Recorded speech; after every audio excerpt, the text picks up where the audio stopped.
শুধু ধর্মীয় কারণ। সেই ধর্মীয় কারণটা কি? সংখ্যাগরিষ্ঠ মুসলমান, পশ্চিম পাকিস্তানেরও মানুষগুলি সংখ্যাগরিষ্ঠ মুসলমান, পূর্ব পাকিস্তানের মানুষগুলিও সংখ্যাগরিষ্ঠ মুসলমান। কাজে ভারত থেকে দেশ আলাদা হওয়ার মূল কারণ ছিল ইসলাম। কাজে এই দেশ মুসলমানদের দেশ, অন্য কারো না। মুসলমানদের জন্যই ভারত থেকে আলাদা হয়েছে, অন্য কারোর জন্য নয়। কাজে মনে রাখতে হবে, দেশ মুসলমানদের, অধিকার সবার। দেশ অধিকার, যেরকম সলিমুল্লাহ ইউনিভার্সিটি, ঢাকা ইউনিভার্সিটি, এই ঢাকা ইউনিভার্সিটির যে ব্যক্তি প্রথম প্রস্তাব দিয়েছিলেন তিনি কে? নওয়াব সলিমুল্লাহ রহমতুল্লাহ আলী। তিনি কত একর জমি দান করেছিলেন? 600 একর। এই 600 একর জমির উপরে ঢাকা ইউনিভার্সিটি, ঢাকা মেডিকেল, বুয়েট। আপনারা জানেন তৎকালীন সময় ভারতের হিন্দুরা 41 বার মিটিং করেছিল। ব্রিটিশ সরকার একটা প্রস্তাব দিয়েছিল যেন ঢাকা ইউনিভার্সিটি না হয়। গড়াইয়ের মাঠে রবি ঠাকুরের সভাপতিত্বে ঢাকা ইউনিভার্সিটির বিরুদ্ধে আন্দোলন হয়েছিল। এর জন্য 1911 সনে ইউনিভার্সিটি হয় নাই, তাদের বাধার কারণে সেই ঢাকা ইউনিভার্সিটি হয়েছিল 1921 সনে। কাদের প্রস্তাবের ভিত্তিতে? মুসলমানদের। জমিদাতাকে মুসলমান, পড়ার অধিকার সবার। কথাটা বোঝাতে পারি না? ইউনিভার্সিটি কাদের? পড়ার অধিকার। দেশ কাদের? থাকার অধিকার সবার। এটা মনে রাখতে হবে মাথার মধ্যে। ভেবেছিলাম পাকিস্তান নামে একটা দেশ করলেই মানুষ মুক্তি পাবে, শান্তি পাবে। কিন্তু কি দেখলাম? পশ্চিম পাকিস্তানের মানুষগুলি আবার পূর্ব পাকিস্তানের সাথে বৈষম্য করছে, আমাদের অধিকার দিচ্ছে না। আমরা স্বাধীন না, পরাধীন। আবারও চিন্তা করলাম, যদি পশ্চিম পাকিস্তান থেকে পূর্ব পাকিস্তানকে আলাদা করে স্বাধীন রাষ্ট্র করতে পারি, তাহলে কি দূর হবে? বৈষম্য দূর হবে। কথা বলেন না কেন? কি দূর হবে? মানুষ অধিকার ফিরে পাবে। কাজী 71-এর স্বাধীনতার স্লোগান কি ছিল জানেন? অধিকাংশ মানুষ জানে না, আমাদের ছাত্ররাও জানে না। সমস্যা এখানে। স্বাধীনতার স্লোগান ছিল 3টা: সাম্য, মানবিক মর্যাদা, সামাজিক ন্যায় বিচার। আমরা অনেকেই মনে করি স্বাধীনতার স্লোগান ছিল জাতীয়তাবাদ, ধর্মনিরপেক্ষবাদ, গণতন্ত্রবাদ, সমাজতন্ত্রবাদ। আসলে মানুষের জানাই নেই এটা 72-এর সংবিধানের মূলনীতি। স্বাধীনতার ভিত্তি ছিল সাম্য, মানবিক মর্যাদা, সামাজিক ন্যায় বিচার। স্বাধীন হয়ে গেছে 71-এ, আর সংবিধান রচিত হয়েছে 72-এ। তার 72-এর সংবিধান, এটি 71-এর সূচনা হয় কিভাবে? এটি 71-এর স্লোগান হয় কিভাবে? মানুষের মাথার অবস্থা বুঝেন? কত বড় জাহেল! স্বাধীন তো হয়েই গেছে, সেই 72-এর সংবিধানের স্লোগান 71-এর স্লোগান হয় কিভাবে? আসলে আপনারা জানেনই না। সমস্যা এখানে, মূল সমস্যা এখানে। আসলে ভারতের সংবিধানের মূল নীতি 4টা। কয়টা? জাতীয়তাবাদ, ধর্মনিরপেক্ষবাদ, গণতন্ত্রবাদ, সমাজতন্ত্রবাদ। এটা হলো ভারতের সংবিধানের মূল 4 নীতি। ভারতের চাপে আমাদের বাংলাদেশের সংবিধানের মধ্যেও সেই ভারতের মূল নীতি চাপিয়ে দেওয়া হয়েছে। কাজে মূল নীতি ভারতের, বাংলাদেশের মানুষের নয়। জানতে হবে, বুঝতে হবে। বাংলাদেশ স্বাধীন হওয়ার স্লোগান ছিল সাম্য, মানবিক মর্যাদা, সামাজিক ন্যায় বিচার। তার মানে বাংলাদেশের প্রত্যেকটা নাগরিক সমান, সাম্য। বাংলাদেশের প্রত্যেকটা নাগরিকের মর্যাদা দিতে হবে, চাই সে ঋষি হোক, কামার হোক, মজদুর হোক, তাঁতি হোক, সে জেলে হোক, মেতর হোক, সে যেই হোক না কেন, বাংলাদেশের প্রত্যেকটা নাগরিকের মর্যাদা দিতে হবে এবং প্রত্যেকের জন্য ন্যায় বিচার প্রতিষ্ঠিত করতে হবে। কে দল করুক অথবা নাই করুক, ন্যায্য বিচার পাবে। এই স্লোগানের ভিত্তিতে দেশ স্বাধীন করলাম। মানুষ রক্ত দিয়েছে, জীবন দিয়েছে। আপনাদের এলাকার লিডার সেই ভাসানী সাহেব, যিনি স্বাধীনতার আসলে রূপকার ছিলেন, আন্দোলনের রূপকার ছিলেন, যিনি আওয়ামী লীগের প্রতিষ্ঠিত সভাপতি ছিলেন, সেই ভাসানী সাহেব ত্যাগ করেছেন, আপোষ করেন নাই। পাকিস্তানের সাথে আপোষ করেন নাই। আপোষী লিডার ছিলেন, জনদরদী লিডার ছিলেন, মাজলুম মানুষের লিডার ছিলেন ভাসানী সাহেব। ভেবেছিলাম সাম্য, মানবিক মর্যাদা, সামাজিক ন্যায় বিচার প্রতিষ্ঠিত হবে। কিন্তু আমি প্রশ্ন করতে চাই, ৭১ থেকে ২০২৪ পর্যন্ত যারা এই ক্ষমতায় ছিল তারা কি সাম্যতা রক্ষা করতে পারছে? মানবিক মর্যাদা প্রতিষ্ঠিত করতে পারছে? সামাজিক ন্যায় বিচার প্রতিষ্ঠিত করতে পারছে? তার মানে যারা একত্র রক্ত দিয়েছিল তাদের রক্ত ব্যর্থ হয়েছে, তাদের রক্ত কাজে লাগে নাই, স্বাধীনতা ব্যর্থ হয়েছে। আবার ২০২৪ ৫ই আগস্ট অনেক মানুষ শহীদ হয়েছে, অনেক মানুষ পঙ্গু হয়েছে। আমাদের জীবনের মায়া ত্যাগ করে রাস্তায় ছিলাম ফ্যাসিস্টকে দূর করার জন্য, সাম্য, মানবিক মর্যাদা, সামাজিক ন্যায় বিচার প্রতিষ্ঠিত করার জন্য, যেখানে বাংলাদেশের টাকা লুটপাট হবে না, মানুষের খেটে খাওয়া অর্থ বিদেশে পাচার হবে না, বাংলাদেশের প্রত্যেক মানুষ আনন্দে চিত্তে বসবাস করবে, বাংলাদেশের কোনো মানুষ বস্ত্রহীন থাকবে না, বাংলাদেশের কোনো মানুষ ক্ষুধার তাড়নায় ধুকে ধুকে মরবে না, বাংলাদেশের কোনো মানুষ ক্ষুধার তাড়নায় তার বাচ্চাকে বিক্রি করবে না, বাংলাদেশের কোনো মানুষ ক্ষুধার তাড়নায় পরিবারের সবাইকে নিয়ে আত্মহত্যা করবে না, আমার বাংলাদেশে একজন মানুষও বস্ত্রহীন থাকবে না, চিকিৎসার অভাবে বাংলাদেশে একটা মানুষও মারা যাবে না, যেখানে বাংলাদেশের প্রত্যেক মানুষের অধিকার ফিরে পাবে। আজকে হাজারো গরিব মেধাবী সন্তানেরা অর্থের অভাবে উচ্চ শিক্ষায় শিক্ষিত হতে পারছে না, তাদের উচ্চ শিক্ষায় শিক্ষিত করতে হবে।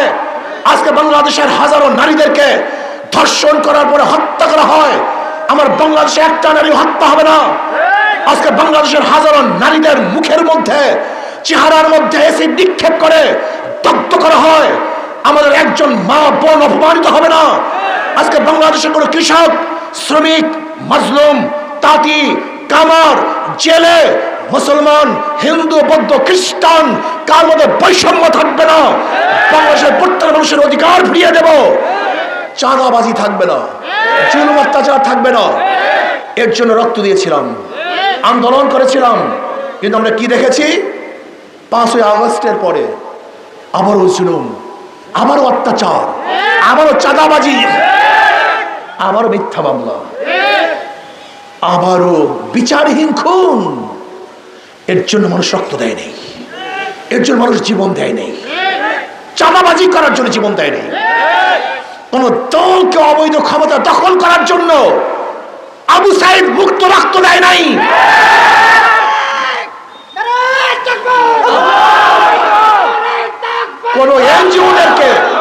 কোন এনজিওদেরকে বিদেশি এজেন্ডা বাস্তবায়নের জন্য এদেশের মানুষ পঙ্গু হয় নাই। কোন বিদেশি এজেন্ডাকে রক্ষা করার জন্য, বাস্তবায়নের জন্য ইসলামী আন্দোলন বাংলাদেশের নেতা কর্মীরা শহীদ হন নাই, রাস্তায় নামেন নাই।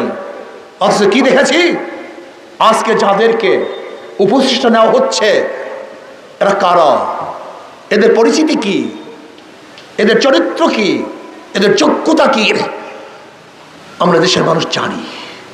কি ভেবেছেন যা ইচ্ছা তাই করবেন?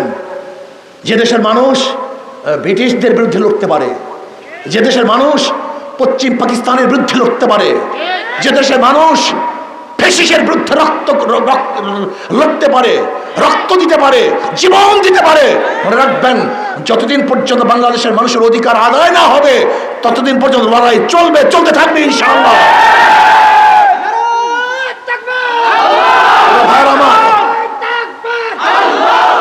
আমার যুবক বন্ধুরা, আমার ছাত্র বাবারা, এর কারণটা কি? বারবার রক্ত দিয়েছ, এর কারণটা কি? বারবার রক্ত দেন, জীবন দেন, কিন্তু মানুষের ভাগ্যের পরিবর্তন হয় না কেন? এর মূল কারণ হলো আমাদের শায়খ মোর্শেদ দাব্বারাল্লাহু মারকাযু অনেক আগেই বলেছেন, মাদার গাছ লাগিয়ে আমের আশা করা যায় না, তেঁতুল গাছ লাগিয়ে মিষ্টি ফলের আশা করা যায় না। উদাহরণস্বরূপ, একজনের নাম এ, একজনের নাম বি, একজনের নাম সি। এও চোর, বিও চোর, সিও চোর। ক্ষমতায় আছে এ, সে কি করবে? কথা বলেন। হটাও এ, আন্দোলন সংগ্রাম, বসাও বি, সে কি করবে? আবারও হরতাল অবরোধ, হটাও বি, বসাও সি, কি করবে? কারণটা কি?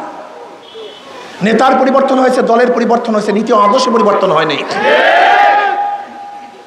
ওসি সাহেব ট্রান্সফার হয়, কিন্তু ঘুষ সাহেব ট্রান্সফার হয় না। ডিসি পরিবর্তন হয়, কিন্তু ঘুষ বাবা পরিবর্তন হয় না। এসপি ট্রান্সফার হয়, কিন্তু দুর্নীতি সাহেব তার চেয়ারেই থাকে। কারণটা কি?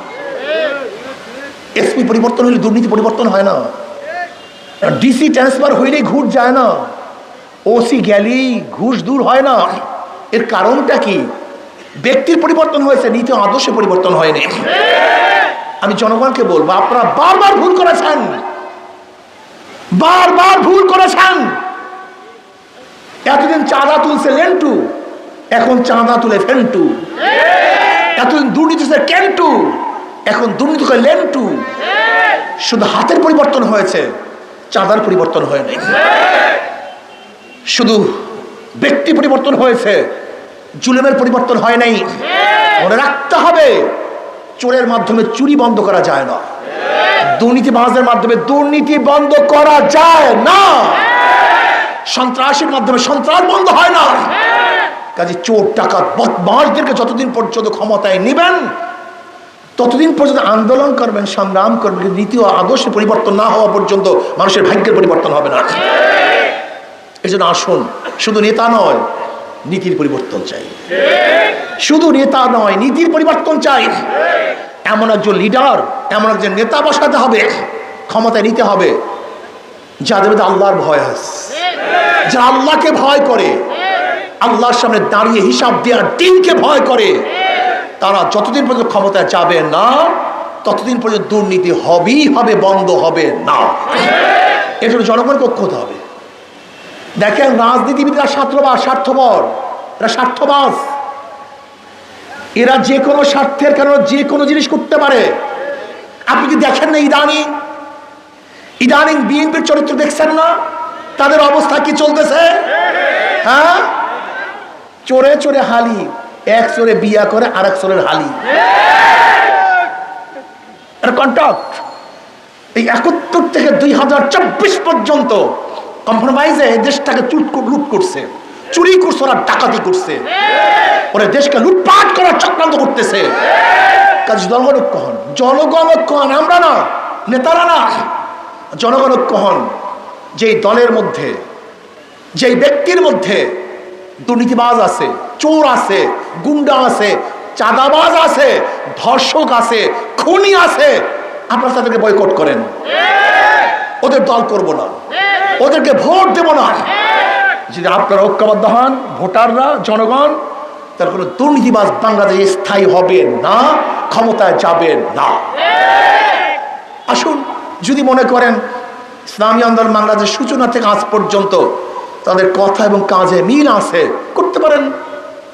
যদি মনে করেন আমাদের চেয়ে ভালো কোনো দল আছে, করতে পারেন। আমি এই কথা বলবো না সবাইকে ইসলামী আন্দোলন করতে হবে।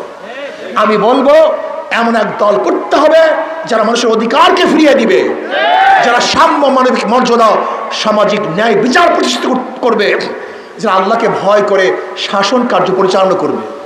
এরকম ব্যক্তিদের ক্ষমতা বসান। ইসলামী আন্দোলন দরকার নেই। যার মাধ্যমে এদেশে মানুষ শান্তি পাবে, আপনারা তাদেরকে গ্রহণ করুন, কিন্তু চোর ডাকাত বদমাশদের কোনো অবস্থাতেই ভোট দিবেন না। প্রিয় ভাইরা আমার, ইসলামী আন্দোলন বাংলাদেশের প্রতীক হাত পাখা। এটাকে শান্তির প্রতীক বলা হয়। হিন্দুরা ব্যবহার করে, খ্রিস্টানরা হাত পাখা, ইয়াহুদিরা, মুসলমানরা, পুরুষরা ব্যবহার করে কি করে না? মহিলারা, ধনী, গরিব, শিক্ষিত, মূর্খ, যত শ্রেণী পেশার মানুষ আছে সবাই হাত পাখা ব্যবহার করে, শান্তির প্রতীক। আমি বিশ্বাস করি যদি হাত পাখা বিজয় হয়, এ দেশ বিজয় হবে।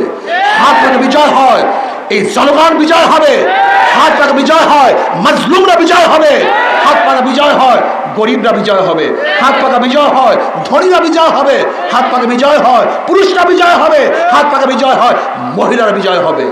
কাজে আসুন আগামী নির্বাচনে দুর্নীতিবাজকে প্রত্যাখ্যান করি, আল্লাহ ভীরু লোকদেরকে ক্ষমতায় বসাবার চেষ্টা করি, হাত পাকে প্রতিষ্ঠা করি, আর পিআর সিস্টেমে নির্বাচন দাবি করি।